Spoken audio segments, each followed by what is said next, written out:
Hello, and welcome to Illuminating the Stories That Bind Us. I am your host and illuminator, Jennifer Carey. Join us on our mission to shine light on the false narratives and limiting beliefs that are holding us back from joy, bliss, and healthy relationships. Hi, everyone. Welcome back to Illuminating the Stories That Bind Us. Today, I'm going to be asking you a question that I hope you will answer for me. Am I, Jennifer Carey, am I an inspirer or am I an oversharer?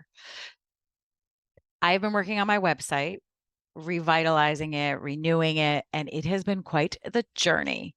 And I got really stuck on the About page, and I still am. So I'm very curious. I want you to check it out, and I will be sharing about it on today's episode.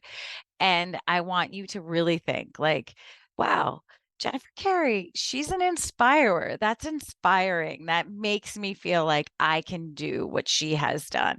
Or are you going to say she's an oversharer? This is way too much. That is overwhelming. So when you first go to my About page, all right, I'm going to share it here for those of you who are watching. When you first go to my About page, you will see a picture of me and my husband and our two fur babies. So we've got my cat Rosa and my dog Misty. For those of you who follow me on social media, you have already seen them. And you can see over here that the About page is long. I mean, that is a long beep About page, right? There's some testimonials on the bottom that you can check out. But I tried to put in bold stories that have bound me at various stages. My reasoning for this was when I wrote it, when I wrote my About page for the first time and I looked at it published, I was like, this is just all like things I've achieved, accomplishments, milestones. And that's wonderful. And that is something that I think all of you want to know about me. Like, okay, if she is this psychotherapist or she is this author, like what kind of credit does she have? What kind of credentials does she have? Totally get it. But there was something about it that was like, this just does not feel real. So I decided to put in my stories, and I want to spend some of this episode sharing some of those stories, sharing those stories that I had to illuminate and I had to break through in order to accomplish what I have accomplished.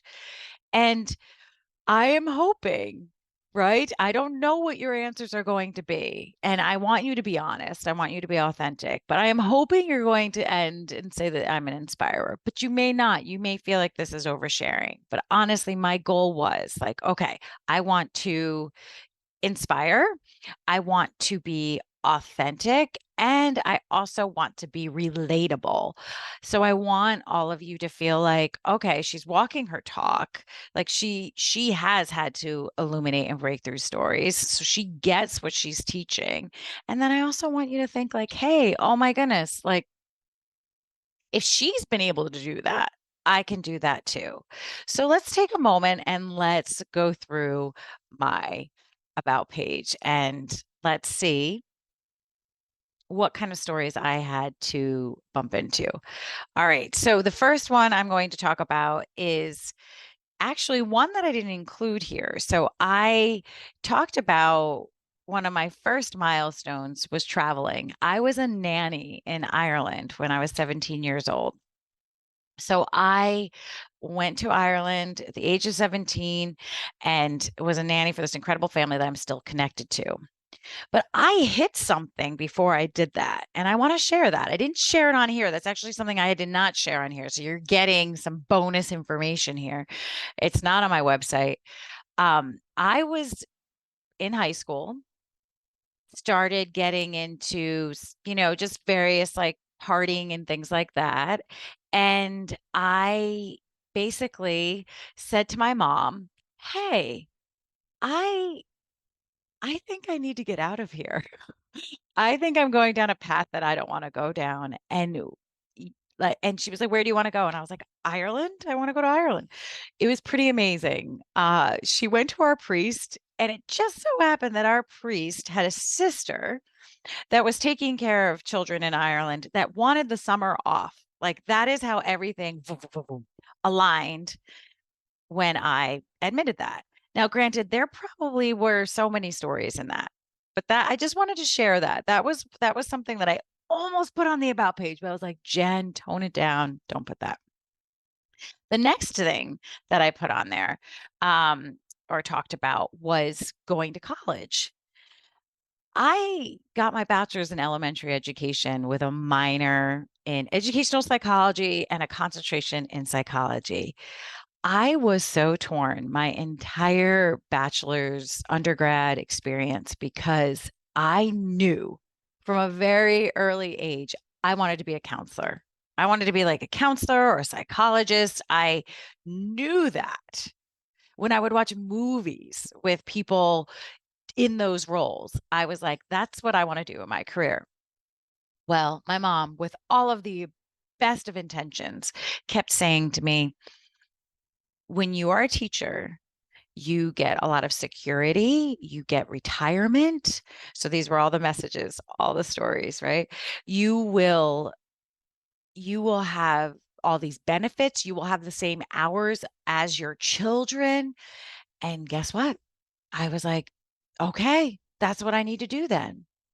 So I did that and I graduated and I taught third grade and I love those little ones so much. But all I wanted to do was talk to them about their emotions and what their family lives were. I did not want to teach them reading, writing, and arithmetic. So I had to break through that story. And thankfully, I did. I broke through the story that I needed to be in something that was secure and something that had benefits and so I went back to school for my graduate degree in counseling, and it was some of the best like moments in my life. I learned from some of the best counselors, and I will forever be grateful that I did that. I mean, I wouldn't be here now if I hadn't done that.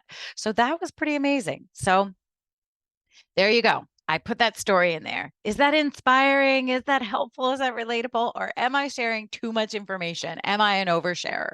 Right. So then when I was in grad school, I did end up going to Spain. This was a major, major turning point in my life. I went to Spain just for a vacation. Um, with my dear friend and colleague Dana. We learned flamenco, we learned a little bit of Spanish, and I got back to grad school and I was like, I have to live in Spain. And I did everything I could to make it there. And I did. I ended up teaching English in Sevilla, Spain. Just amazing experience in my life. But there was a story that bound me while I was in Spain. And that story was that I had to be perfect at speaking Spanish. And if I didn't feel like I was going to be perfect, I wouldn't say anything. Can you imagine? I don't know. For those of you who know me, speaking of oversharer versus inspirer, I was probably the quietest I've ever been, and or I just connected with all my English teacher friends. Or international people that were there that spoke English, or I made the Spanish speak English. Oh my God, when you talk about a story that bound me, I'm not beating myself up for it. That's not what this is about. That's not what this work is ever about. But I do take it as a lesson. It's one of those things, if I could turn back time, I would have just made mistakes. I would have broken through that story and just made mistakes, sounded silly, and practiced Spanish because I left there with basic conversation Spanish. Like I can survive in traveling Spain and maybe get to know someone a tiny bit, but I lost an opportunity of probably becoming super fluent. So that's okay. That's okay. Just wanted to share it. Is that inspiring? Am I oversharing? Is this all too much? I want to hear what you have to say. Okay. So then I long as I went to New York City, that's a whole thing. Probably not going to get into that today. Lived in New York City for a hot second, right? Frank Sinatra says if you can make it there, you can make it anywhere. I did not make it in New York City, but it landed me in Boston and I'm still in the Boston area and God, do I love it. So I landed where I needed to land. But when I was at I had a job in a community college, which was amazing. I worked with amazing people. I wouldn't change it for the world at all, that experience and who I met and who I worked with, the nurses I worked with, my colleagues, the whole experience was great. But it came a time that I needed to to follow what I knew I wanted. I wanted to be a psychotherapist in private practice, and all I needed to do. So there's all these things you need to do. You need to, get your master's, and then you need to pass an exam, and then you need to do these supervision hours, which is kind of like a doctor's residency.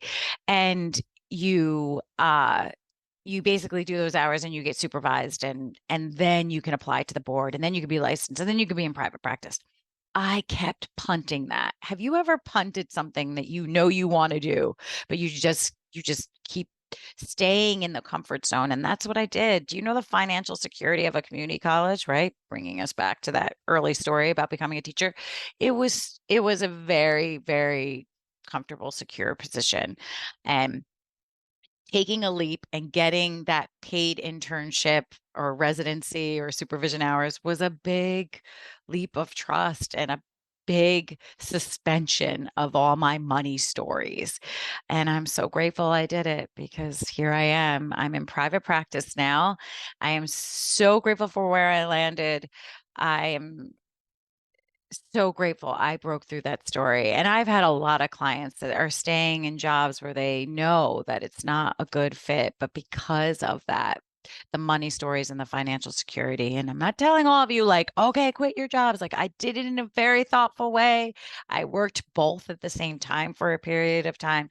And then I took a leap when I knew I could. But if I had stayed with the story that working on my supervision hours was going to leave me in the poorhouse, if I lived underneath that story, I would not be doing anything that I'm doing today. And everything I'm doing today, writing the book, having retreats, running my private practice, and seeing individuals and couples, are absolutely big dreams coming true. So thank you for sharing that. Thank you for sharing that. Thank you for listening to me share that. Now, I would love, love, love to hear. Did you find this inspiring? Did you find that it was authentic? Did you find that it was relatable? Or am I an oversharer and sharing too much information? You can let me know. Your opinion matters. It counts for something.